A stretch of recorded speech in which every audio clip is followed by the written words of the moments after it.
نحمده ونصلي على رسوله الكريم اما بعد فاعوذ بالله من الشیطان الرجیم بسم اللہ الرحمن الرحیم۔ تو ہمارے لیے دن میں بے شمار مواقع ایسے ہوتے ہیں کہ جس میں ہم درود شریف پڑھ سکتے ہیں۔ سب سے پہلا موقع تو خود نماز کا موقع ہے۔ اس وقت تک نماز مکمل نہیں ہوتی جب تک ہم اس میں درود شریف نہیں پڑھتے۔ پھر اسی طرح عام نمازوں کے علاوہ نماز جنازہ میں بھی درود شریف پڑھا جاتا ہے۔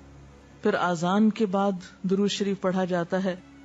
آپ صلی اللہ علیہ وسلم نے فرمایا، جب مؤذن کی آواز سنو یعنی اذان سنو تو وہی کہو جو مؤذن کہتا ہے، یعنی اذان کا جواب دو، پھر مجھ پر درود پڑھو۔ یعنی اذان کا جواب دینے کے بعد جب اذان ختم ہو جائے تو کیا کرنا چاہیے؟ نبی صلی اللہ علیہ وسلم پر درود بھیجنا چاہیے، کیونکہ مجھ پر درود پڑھنے والے پر اللہ تعالیٰ 10 رحمتیں نازل فرماتا ہے۔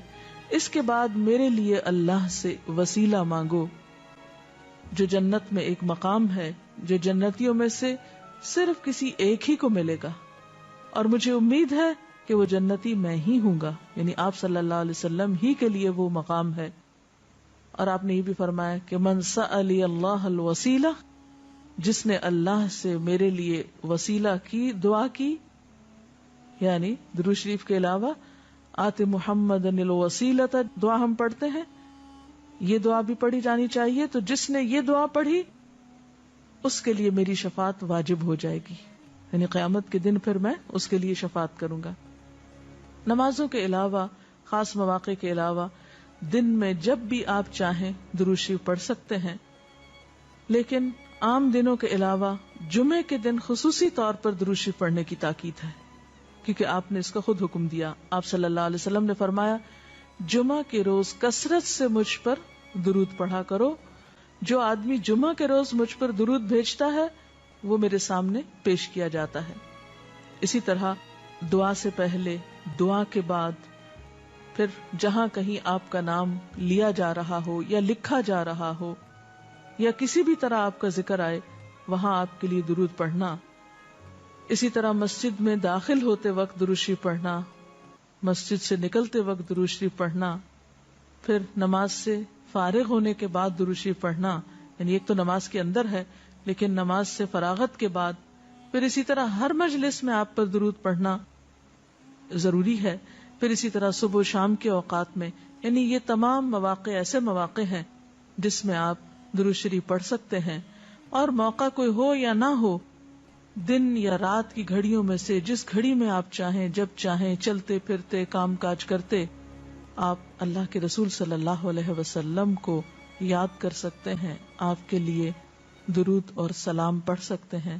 اللہ تعالی ہمیں ان لوگوں میں شامل کرے جو کثرت سے آپ پر درود بھیجتے ہیں۔ درود شریف پڑھنے والوں کو نبی صلی اللہ علیہ وسلم کی شفاعت نصیب ہوگی۔ آپ نے فرمایا، جس نے 10 مرتبہ صبح و شام مجھ پر درود بھیجا اسے قیامت کے دن میری شفاعت حاصل ہوگی۔ اب یہ کہ اگر زیادہ وقت نہ بھی ملے تو 10 دفعہ درود شریف پڑھنا آخر کیا مشکل ہے، کتنی دیر لگ جائے گی، لیکن اس کا اجر و ثواب اور اس کا فائدہ کس قدر ہے۔ درود شریف آپ صلی اللہ علیہ وسلم سے قربت کا ذریعہ بھی ہے۔ حدیث پاک میں آتا ہے، قال رسول اللہ صلی اللہ علیہ وسلم، اول الناس بی یوم القیامت اکثرہم علی صلاۃ، قیامت کے روز مجھ سے سب سے زیادہ قریب لوگ وہ لوگ ہوں گے جو دنیا میں سب سے زیادہ مجھ پر درود بھیجنے والے تھے۔ یعنی قیامت کے دن آپ کا قرب بھی درود شریف کی وجہ سے نصیب ہوگا۔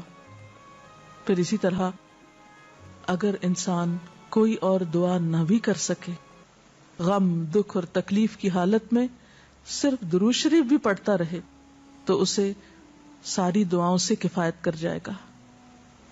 ایک حدیث میں آتا ہے، حضرت ابی بن کعب رضی اللہ تعالی عنہ کہتے ہیں کہ میں نے آپ صلی اللہ علیہ وسلم سے عرض کیا، اے اللہ کے رسول صلی اللہ علیہ وسلم، میں آپ پر کثرت سے درود بھیجتا ہوں، یعنی بہت زیادہ آپ پر درود بھیجتا ہوں، اپنی دعا میں سے کتنا وقت میں درود کے لیے وقف کروں، یعنی جتنی میں دعائیں مانگتا ہوں ان میں سے کتنے وقت کے لیے درود پڑھا کروں، یعنی آپ پر دعائے رحمت بھیجوں یا آپ کے لیے دعائے رحمت کروں۔ درود کا مطلب یہی ہوتا ہے۔